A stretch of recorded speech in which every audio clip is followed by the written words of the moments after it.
What I want to do is I want to fast track it because I got a buyer already. You do? Yeah. You're kidding. Nope. He wants light blue and white. This can be very pastelish. Super soft.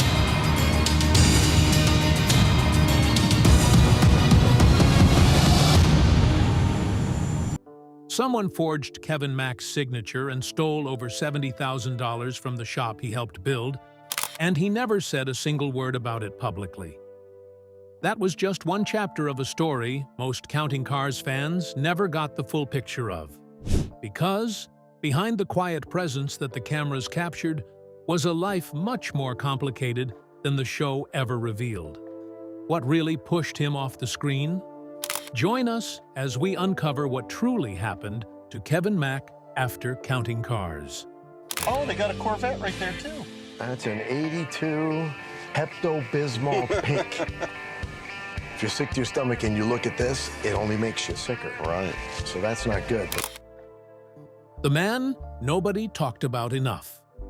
Every successful show has someone whose presence is the glue that binds it all together in that particular quiet way that only reveals itself when you imagine the whole operation without them. On Counting Cars, that person was Kevin Mack, and the audience that watched the show for 10 seasons knew instinctively that something would have been fundamentally different about the energy of Count's Customs without him, even if most of them would have struggled to explain exactly why. Kevin's story of how he arrived at Count's Customs isn't the kind of origin story that gets packaged into a dramatic television moment. There was no stroke of luck or talent discovered at the right time. It was about two men on motorcycles and an open road between Arizona and Southern California, and a friendship forged in the particular unhurried manner that friendships are forged when they are built around a shared passion rather than a shared professional ambition. He was born, raised, and still lives in Las Vegas, Nevada, a city that shaped his sensibility in ways the show sometimes glimpsed, but never fully explored. Prior to Count's Customs and any of the television fame, he spent 15 years working in the convention industry, a world that is entirely separate from custom cars and motorcycle culture, a world based on logistics, scheduling, client management, and the kind of sustained organizational competence that most people spend a career developing without ever knowing how transferable those skills really are. He and Danny Coker met while riding custom choppers around the Vegas Valley, part of a motorcycle group of around 15 members that was known for covering the roads between Arizona and Southern California.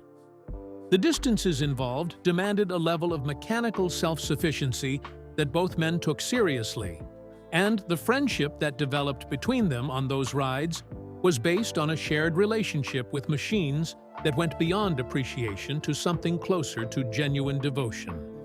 Before Danny Coker decided to build what would become Count's Customs, Kevin was in the world that made Count's Customs possible.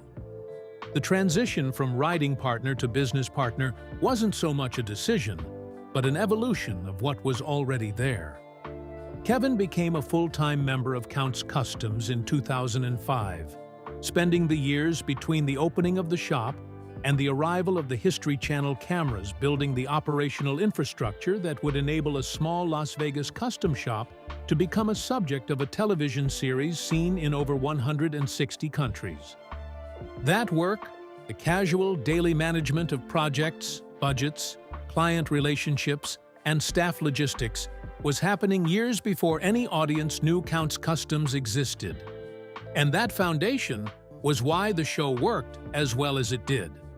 But to really understand Kevin Mack's contribution to what Counting Cars became, you need to understand exactly what he was actually doing on that show, because the title of shop manager only tells part of the story.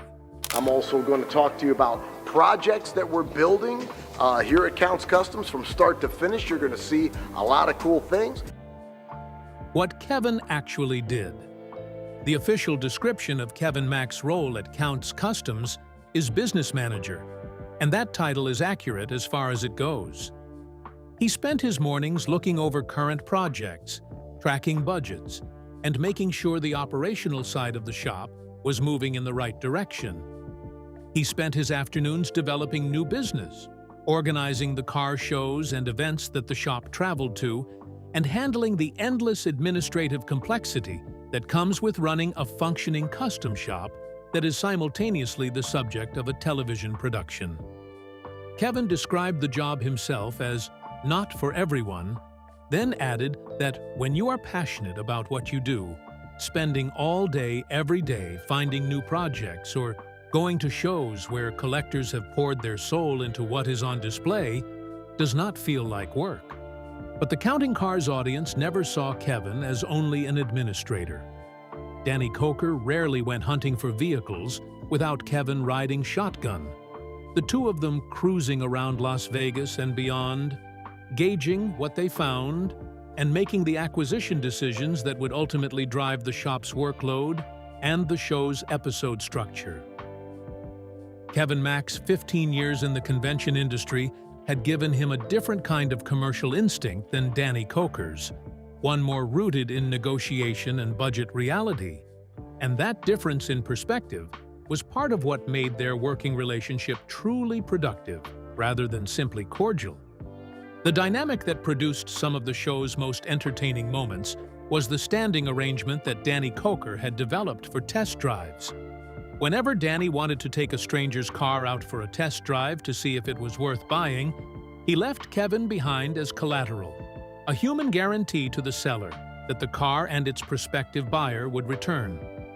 It was funny because it was genuine and said something true about the level of trust between the two men and the specific way that Danny moved through the world, with a personal confidence that made leaving his best friend hostage a perfectly reasonable way of doing business. Around the shop, Kevin was called Mac Daddy, and it fit him the way good nicknames fit people, not as a performance, but as a reflection of the way he carried himself. He was known to be straightforward and demanding when the situation called for it, the hard-ass quality that the Count's Customs website matter-of-factly describes. But he also had a genuinely soft side that the show most clearly captured in his relationship with his border collie, Izzy, a 5-year-old dog who loved to play frisbee and swim in the pool and who Kevin clearly adored in the uncomplicated way that people adore animals they have decided to give their whole heart to. Danny Coker once described Kevin Mack as the voice of reason at Count's Customs, the one whose job it was to keep things together when the energy of the shop and the particular personality of its owner threatened to pull in too many directions at once. That is exactly the sort of role that falls out of sight when it is done well and becomes highly visible when it drops out. The sensible counterweight to an operation of passion and spontaneity. Counting Cars did well for its 10 seasons on the air, and even though the audience watching the show couldn't name the person providing it, they felt the stability it provided. But beyond the shop and the show and the professional relationship that made both work, Kevin had a personal life that Counting Cars only partially documented, and the parts it did document were some of the most genuine human moments the show produced. The family behind the manager. Kevin is a man who guards his private life, and the show respected that boundary in ways that it didn't always respect the boundaries of its more extroverted cast members. But what the audience did learn of Kevin's life outside the shop came piecemeal, volunteered rarely and without elaboration, each piece telling more about who he was than a full biographical segment could have conveyed.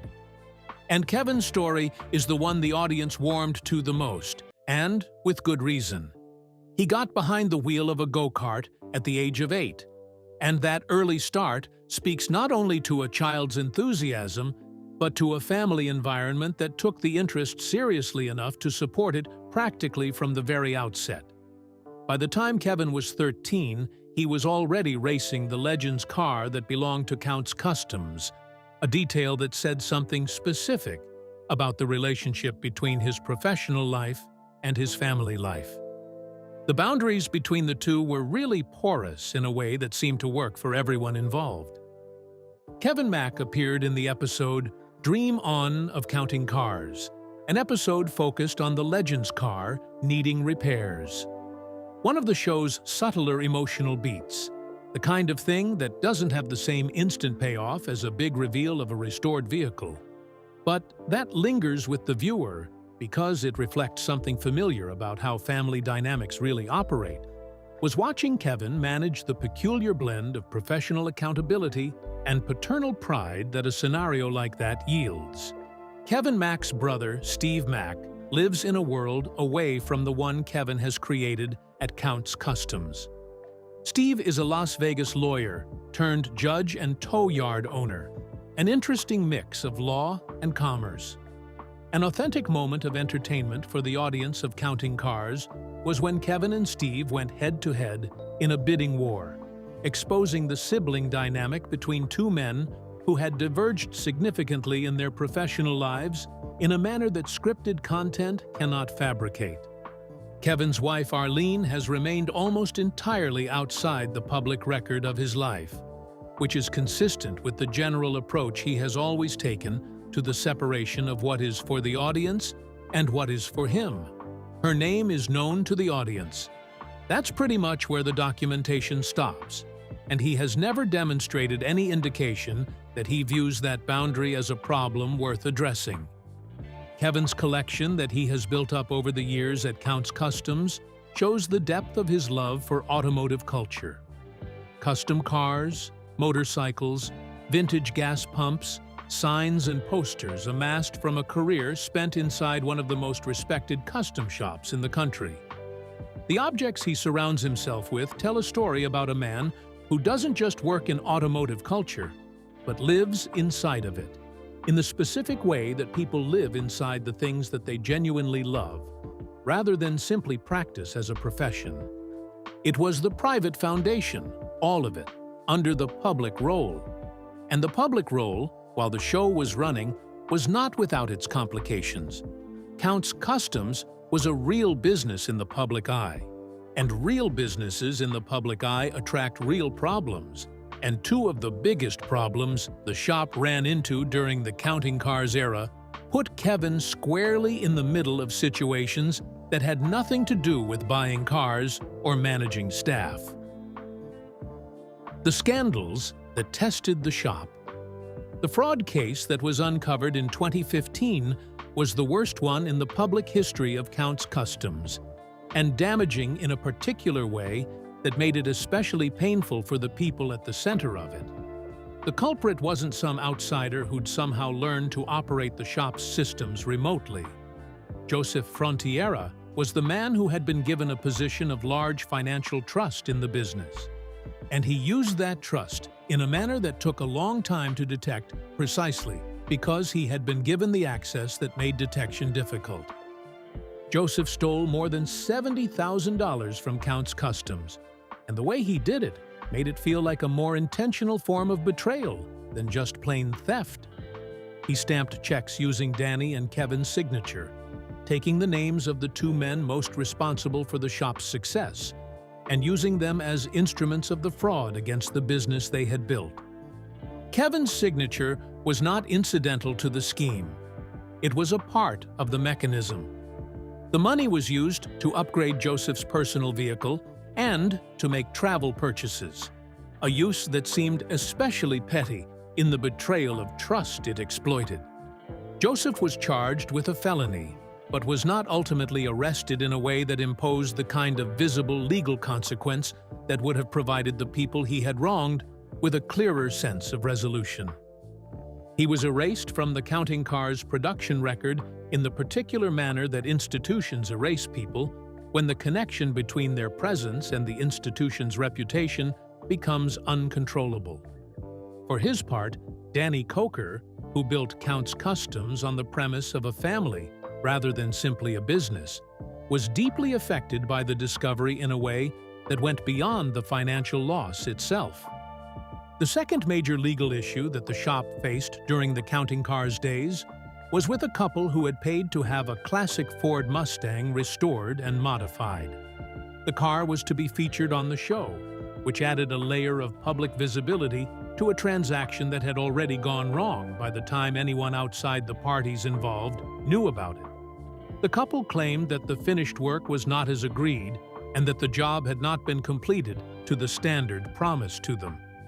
They sued for $50,000 in damages and eventually reached an out-of-court settlement with undisclosed terms. The Mustang lawsuit produced the kind of coverage that happens when something publicly goes wrong with a known brand.